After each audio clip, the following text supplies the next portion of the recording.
নির্বাচনকে সংস্কারের প্রতিপক্ষ বানানো হচ্ছে, মন্তব্য রিজভীর। সংস্কার বড় স্বপ্ন, তবে মানুষকেও স্বস্তি দিতে হবে, বললেন দেবপ্রিয় ভট্টাচার্য। খালেদা জিয়া তারেক রহমানের নির্বাচনে অংশ নিতে আইনি বাধা নেই। সেনাবাহিনী থেকে গোলাম আজমের ছেলে আজমির বরখাস্তের আদেশ বাতিল। 2 মাসের মধ্যে দেশে একাধিক রাজনৈতিক দল আসবে, জানালেন সার্জিস আলম।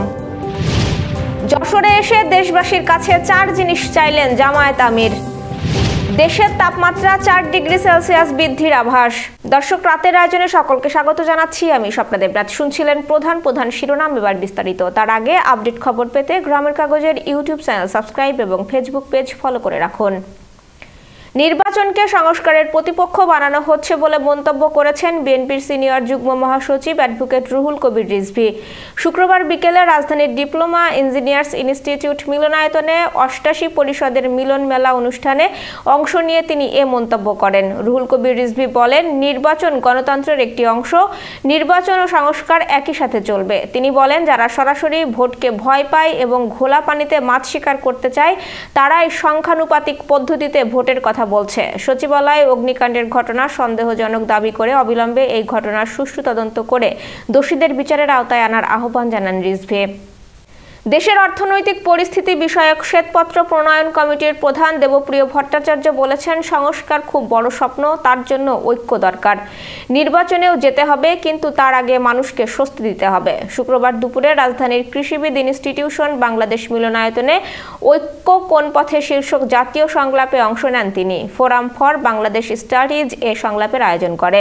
দেবপ্রিয় ভট্টাচার্য বলেন, দেশে সংস্কার প্রয়োজন, আবার নির্বাচনেও যেতে হবে, কিন্তু তার আগে সংস্কারমুখী মানুষকে আইন শৃঙ্খলা না দিয়ে, তার খাওয়ার ব্যবস্থা না করে, চাকরির নিশ্চয়তা না দিয়ে বিপথে নিয়ে যাবেন না।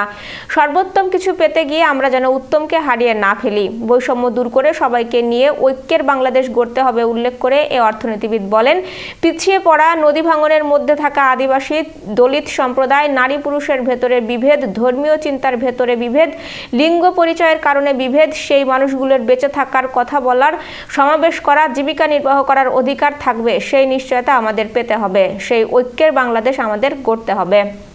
অ্যাটর্নি জেনারেল মোহাম্মদ আসাদুজ্জামান বলেছেন, শাস্তির আদেশ হলে সাবেক প্রধানমন্ত্রী শেখ হাসিনা সহ দলটির নেতারা আগামী জাতীয় নির্বাচনে অংশ নিতে পারবেন না। তবে আপাতত সব মামলার নিষ্পত্তি হওয়ায় বিএনপি চেয়ারপারসন বেগম খালেদা জিয়া এবং দলের ভারপ্রাপ্ত চেয়ারম্যান তারেক রহমানের পরবর্তী নির্বাচনে অংশগ্রহণে কোনো আইনি বাধা নেই।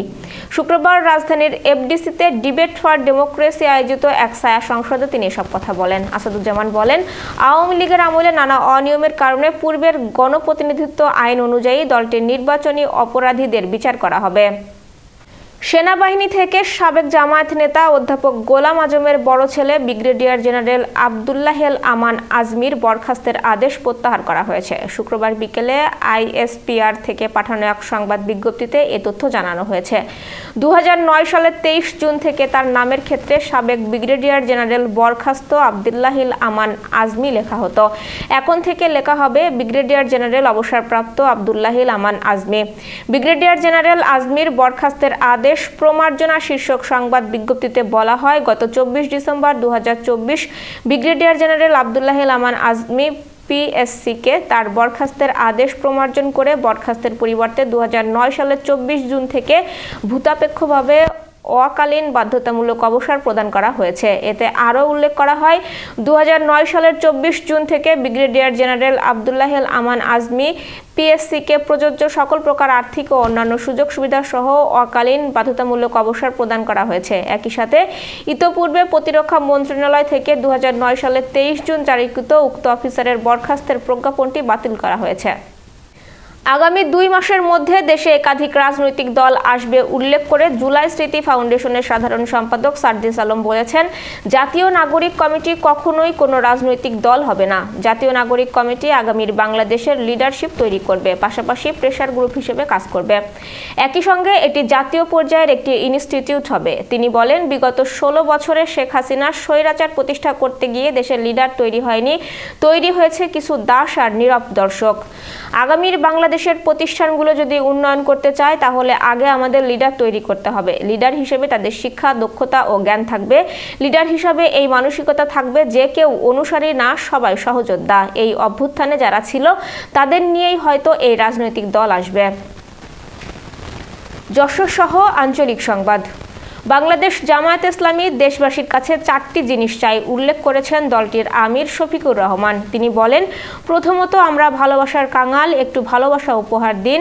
ভালোবাসার সঙ্গে সঙ্গে একটু সমর্থন ও সহযোগিতা চাই। এর পাশাপাশি জাতীয় চ্যালেঞ্জ মোকাবেলায় আপনাদের যেন পাশে পায়, আর এই জাতিকে বদলে ফেলার জন্য আপনাদের অন্তরে যেন জায়গা পায়।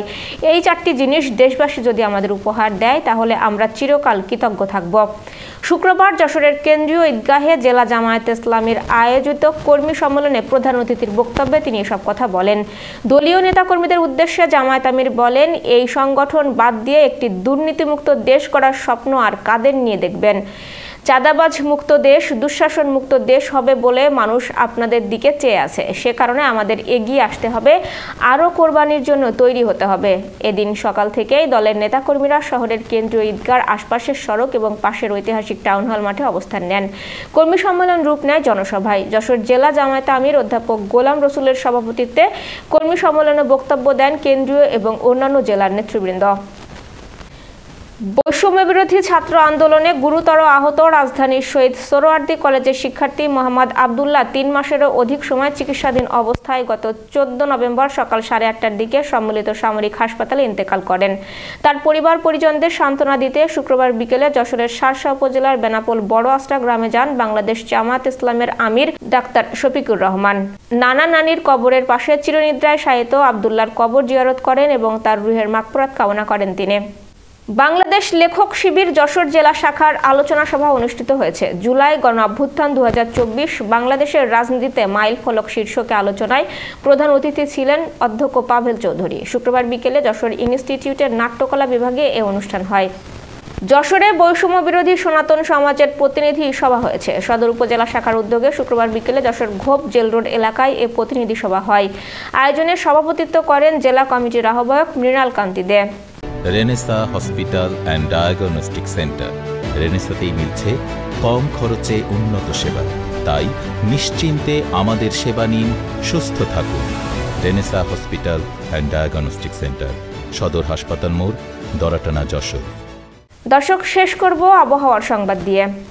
আগামী 72 ঘন্টার মধ্যে দেশের তাপমাত্রা 4 ডিগ্রি সেলসিয়াস পর্যন্ত বৃদ্ধি পেতে পারে। দেশের উত্তরাঞ্চল সহ কিছু কিছু জায়গায় শীত পড়লেও দেশের অধিকাংশ স্থানে তেমন শীত অনুভূত হচ্ছে না। চলতি ডিসেম্বর মাসের বাকি কয়েকদিন শীত বাড়ার কোনো সম্ভাবনা নেই। শুক্রবার আবহাওয়াবিদ শাহিনুল ইসলাম এ তথ্য জানিয়েছেন। এ আবহাওয়াবিদ বলেন, বঙ্গোপসাগর থেকে কিছুটা মেঘ দেশের ভেতরে প্রবেশ করছে, ফলে সামগ্রিকভাবে শীতল বাতাস কম আসতে পারছে। চলতি মাসের বাকিটা সময় দেশ জুড়ে শৈত্যপ্রবাহের আশঙ্কা নেই, তবে বিচ্ছিন্নভাবে 2-1টি জায়গায় শৈত্যপ্রবাহ থাকতে পারে। এই ছিল আজকের আয়োজন। সাথে থাকার জন্য ধন্যবাদ।